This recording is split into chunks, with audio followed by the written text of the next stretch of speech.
కనీసం సిగ్నేచర్ చేయడం కూడా రాదు.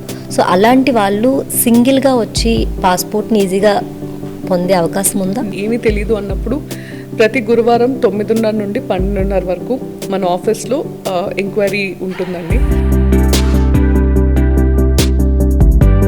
దళారీ వ్యవస్థని ఎంతవరకు నిర్మూలించగలమంటారు మీరు? 5,000కి మీకు రేపే స్లాట్ ఇస్తాను, లేదా నేను మీకు మొత్తం చేసి పెడతాను అని ఏమైనా చెప్పినా కానీ అలాంటివి నమ్మద్దు.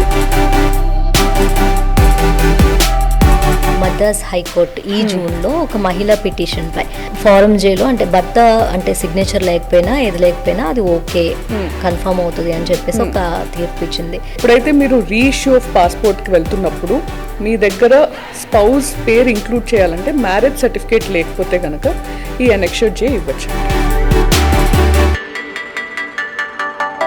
ఐఎఫ్ఎస్ అనేది విదేశాంగ శాఖ లేదా దౌత్య సంబంధిత పనులు, విదేశాంగ భాష నేర్చుకోవడం అనేది చాలా ఇంపార్టెంట్ అంటారు. సో నేను చైనీస్ ఆప్ట్ చేసుకున్నానండి. సో నేను బీజింగ్కి వెళ్ళి చైనీస్ లాంగ్వేజ్ నేర్చుకొని అక్కడ మన మిషన్లో కూడా పనిచేయడం జరిగింది.